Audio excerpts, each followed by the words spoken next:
The invasion of Iceland, codenamed Operation Fork, was a British military operation conducted by the Royal Navy and Royal Marines during World War II. The invasion began in the early morning of May 10, 1940, with British troops disembarking in Reykjavik, capital of neutral Iceland. Meeting no resistance, the troops moved quickly to disable communication networks, secure strategic locations, and arrest German citizens. Requisitioning local means of transportation, the troops moved to Valaparagraph Calder degree arms, sand skewer degree, and cranes to secure landing areas against the possibility of a German counterattack.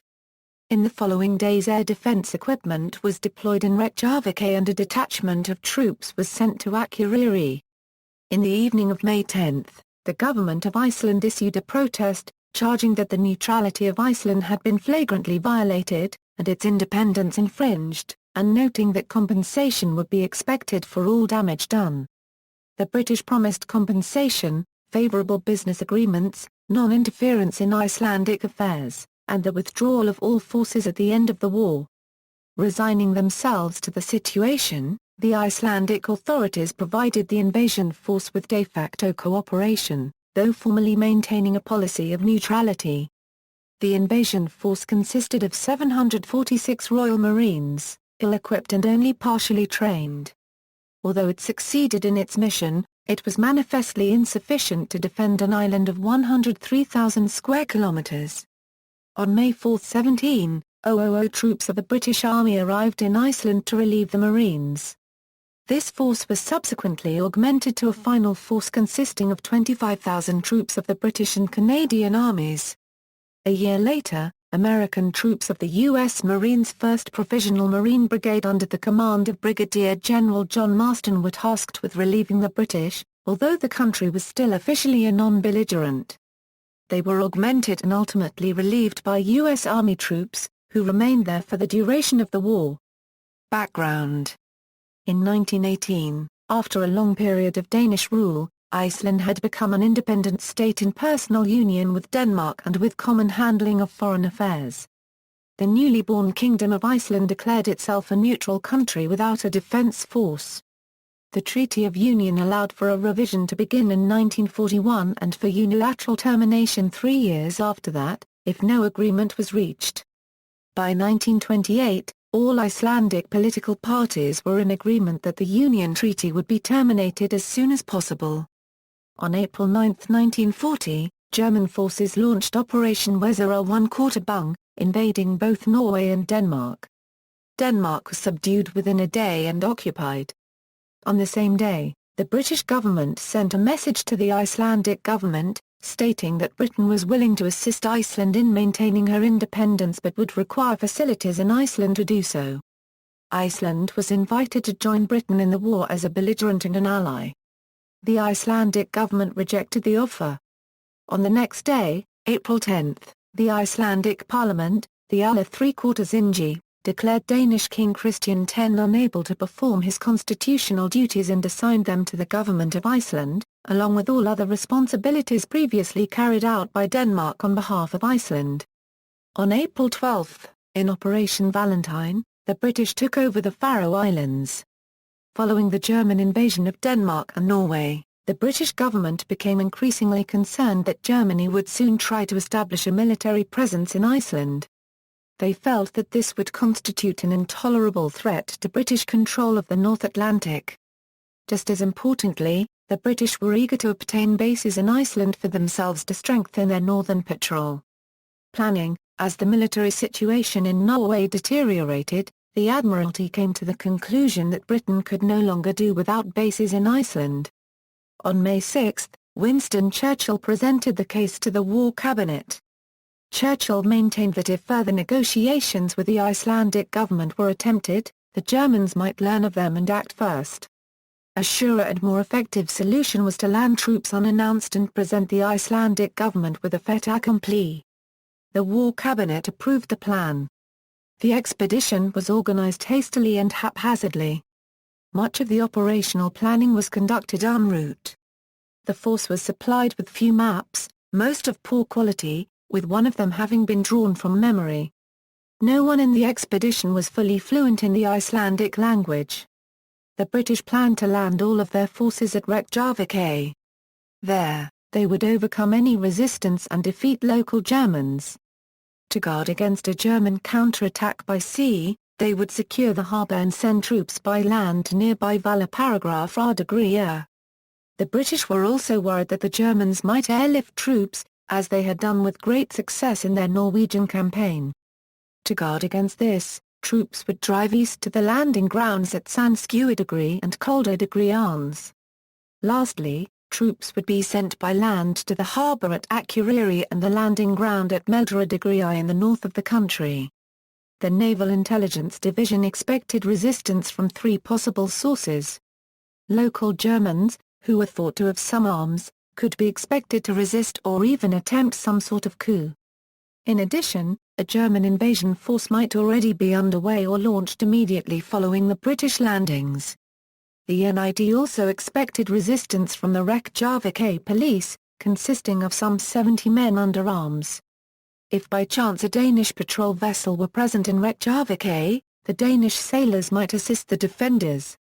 Operation Fork =Force Sturgis On May 3, 1940, the 2nd Royal Marine Battalion in Bisley, Surrey, received orders from London to be ready to move on 2 hours' notice for an unknown destination.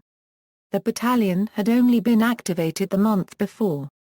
Though there was a nucleus of active service officers, the troops were new recruits and only partially trained. There was a shortage of weapons, consisting only of rifles, pistols, and bayonets, while 50 of the Marines had only just received their rifles and had not had a chance to fire them. On May 4, the battalion received some modest additional equipment in the form of Bren light machine guns, anti-tank guns, and 2-inch mortars. With no time to spare, zeroing of the weapons and initial familiarization firing would have to be conducted at sea. Supporting arms provided to the force consisted of two 3.7-inch mountain howitzers, 4 QF 2-pounder naval guns, and two 4-inch coastal defense guns. The guns were manned by troops from the artillery divisions of the Navy and the Marines, none of whom had ever fired them. They lacked searchlights, communication equipment, and gun directors. Colonel Robert Sturgis was assigned to command the force. Aged 49, he was a highly regarded veteran of World War I, having fought in the Battle of Gallipoli and the Battle of Jutland. He was accompanied by a small intelligence detachment under Major Humphrey Quill and a diplomatic mission headed by Charles Howard Smith. Excluding those, the invasion force consisted of 746 troops. Journey to Iceland On May 6, Force Sturgis boarded trains for Greenock on the Clyde. In order to avoid drawing attention to itself, the force was divided into two different trains for the journey, but due to delays in rail travel, the troops arrived at the rail station in Greenock around the same time, losing the small degree of anonymity desired. Additionally, security had been compromised by a dispatch in the clear, and by the time the troops arrived in Greenock, everyone knew that the destination was Iceland. In the morning of May 7, the force headed to the harbour in Greenock where they found the cruisers Berwick and Glasgow, intended to take them to Iceland. Boarding commenced, but was fraught with problems and delays.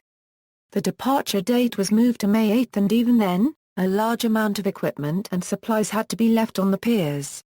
At 4 o'clock on May 8, the cruisers departed for Iceland. They were accompanied by an anti-submarine escort consisting of the destroyers Fearless and Fortune. The cruisers were not designed to transport a force of the size assigned to them and conditions were cramped. Despite reasonably good weather, many of the Marines developed severe seasickness. The voyage was used as planned for calibration and familiarization with the newly acquired weapons. One of the newly recruited Marines committed suicide en route. The voyage was otherwise uneventful. In May 1940 we transported Royal Marines to Iceland and the island was occupied on the 10th May to prevent the occupation by a German force. A number of German civilians and technicians were made prisoners and transported back to the United Kingdom. Very rough seas were encountered on passage to Iceland and the majority of the Marines cluttered gangways and mess decks throughout the ship, prostrate with seasickness. One unfortunate Marine committed suicide. Surprise is lost . At 1:47, Icelandic time, on May 10, HMS Berwick used its catapult to launch a Supermarine Walrus reconnaissance plane. The principal aim of the flight was to scout the vicinity of Reykjavik for enemy submarines, which the Naval Intelligence Division had convinced itself were operating out of Icelandic harbours. The Walrus was given orders not to fly over Reykjavik but either accidentally or as the result of a miscommunication it flew several circles over the town, making considerable noise. At this time, Iceland possessed no aeroplanes of its own, so this unusual event woke up and alerted a number of people. Icelandic Prime Minister Hermann Jakubnason was alerted to the plane, as were the Icelandic police. The acting chief of police, Einar Arnalds, surmised that it most likely originated from a British warship bringing the expected new ambassador. This was correct, though it was not the whole story. Werner Gerlach, the German consul, was also alerted to the plane. Suspecting what was about to happen, he drove down to the harbour with a German associate. With the use of binoculars, he confirmed his fears and then hurried back. At home, he arranged for the burning of his documents and tried unsuccessfully to reach the Icelandic foreign minister by telephone. Down at the harbour. At 3:40, an Icelandic policeman saw a small fleet of warships approaching the harbour, but could not discern their nationality. He notified his superior, who notified Einar Arnalds, the acting chief of police. The laws of neutrality to which Iceland had committed forbade more than 3 warships from a belligerent nation from making use of a neutral harbour at the same time. Any aeroplanes from such ships were forbidden from flying over neutral territorial waters. Seeing that the approaching fleet was about to violate Icelandic neutrality in 2 ways, Arnold set out to investigate. Down at the harbour, he viewed the ships for himself and decided they were probably British. He contacted the Foreign Ministry, which confirmed that he should go out to the fleet and announce to its commander that he was in violation of Icelandic neutrality. Customs officers were ordered to prepare a boat. Meanwhile, Marines on Berwick were being ordered aboard Fearless, which would take them to the harbour. The seasickness and inexperience of the troops were causing delays and the officers were becoming frustrated. Just before 5 o'clock in the morning, Fearless, loaded with around 400 Marines, set out for the harbour. A small crowd had assembled, including several policemen still waiting for the customs boat. The British consul had received advance notice of the invasion and was waiting with his associates to assist the troops when they arrived. Uncomfortable with the crowd, Consul Shepherd turned to the Icelandic police. "Would you mind getting the crowd to stand back a bit, so that the soldiers can get off the destroyer?" he asked. "Certainly," came the reply. The Fearless started disembarking immediately once it docked. Arnolds asked to speak with the captain of the destroyer, but was refused. He then hastened to report to the Prime Minister. Jakubnason gave him orders not to interfere with the British troops and to try to prevent conflicts between them and Icelanders.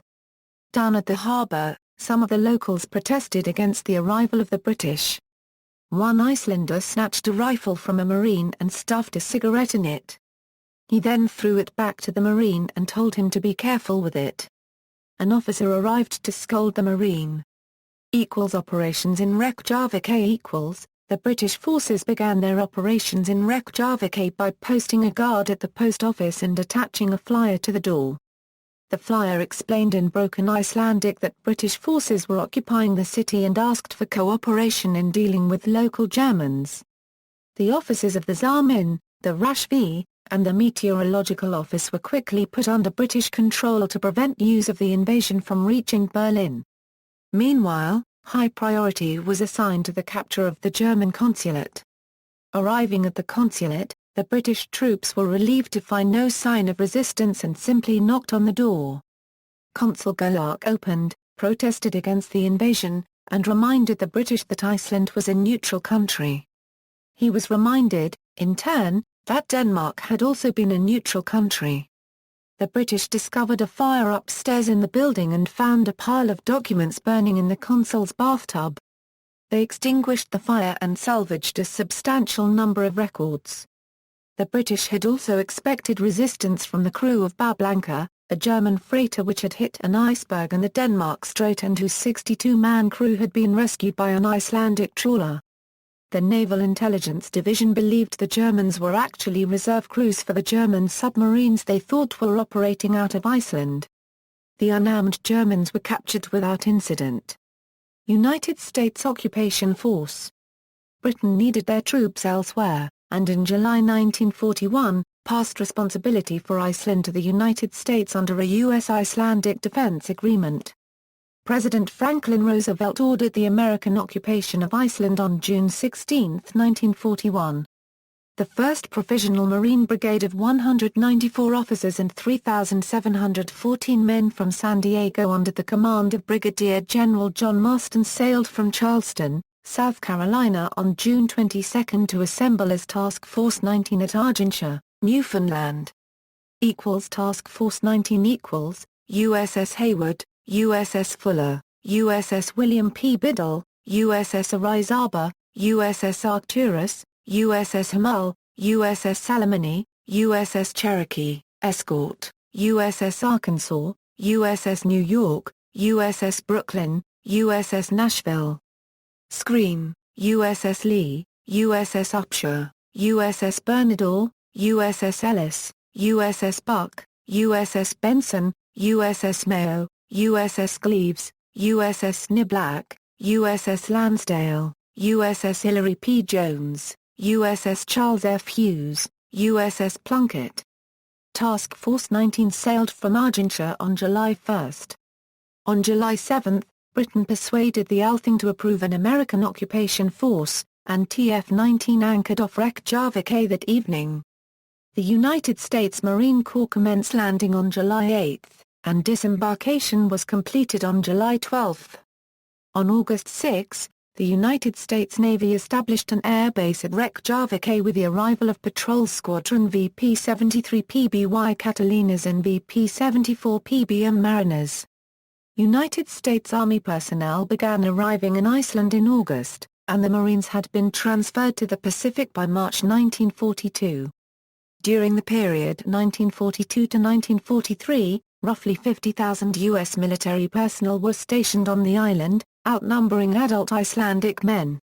The U.S. Navy remained at Naval Air Station Keflavik until 2006. Outcome: although the British action was to forestall any risk of a German invasion, none had been planned. There is only evidence of a German interest in seizing Iceland. In a post-war interview with an American, Walter Waldemant claimed, "Hitler definitely was interested in occupying Iceland prior to your occupation. In the first place, he wanted to prevent anyone else from coming there. And, in the second place, he also wanted to use Iceland as an air base for the protection of our submarines operating in that area." However, after the British invasion, the Germans drew up a report to examine the feasibility of seizing Iceland, Operation Icarus, but this was abandoned. The report found that while an invasion could be successful, maintaining supply lines would be too costly and the benefits of holding Iceland would not outweigh the costs. See also, Estandia Degree, British occupation of the Faroe Islands, expansion operations and planning of the Axis powers, Battle of the Atlantic, Iceland and the Cold War, History of Iceland. Notes. References: Bittner, Donald F. The Lion and the White Falcon, Britain and Iceland in the World War II era. Arc Books, Hampton. ISBN 0-208-01956-1. Cadogan, Alexander George Montagu, Sir. The Diaries of Sir Alexander Cadogan, O.M., 1938–1945, Dilks, David. London, Castle. ISBN 0-304-93737-1. Gunnar Karlsson. Iceland's 1100 Years, History of a Marginal Society. Hurst, London. ISBN 1-85065-420-4. Gunnar M. Magna SS. Verka degree Honora degree Re, Herna M. A. Slans, I Bindi. Isafold Prentesmere degree Jar. Reykjavik A. Miller, James. The North Atlantic Front, Orkney, Shetland, Faroe and Iceland at War. Blean, Edinburgh. ISBN 1-84341-011-7. A cubed Whitehead.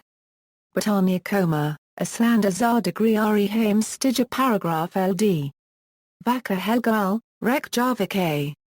ISBN 9979-2-1435-X, A cubed Whitehead.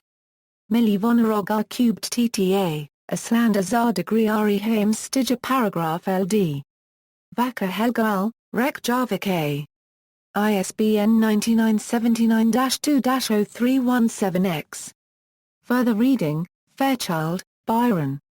Decision to land United States forces in Iceland, 1,941 inches. In Kent Roberts Greenfield. Command Decisions. United States Army Center of Military History. CMH Pub 70-7. External links, address by Marker Sarn and Thompson, October 21, 2006, Franklin D. Roosevelt's message to Congress on the U.S. occupation of Iceland. U.S. State Department.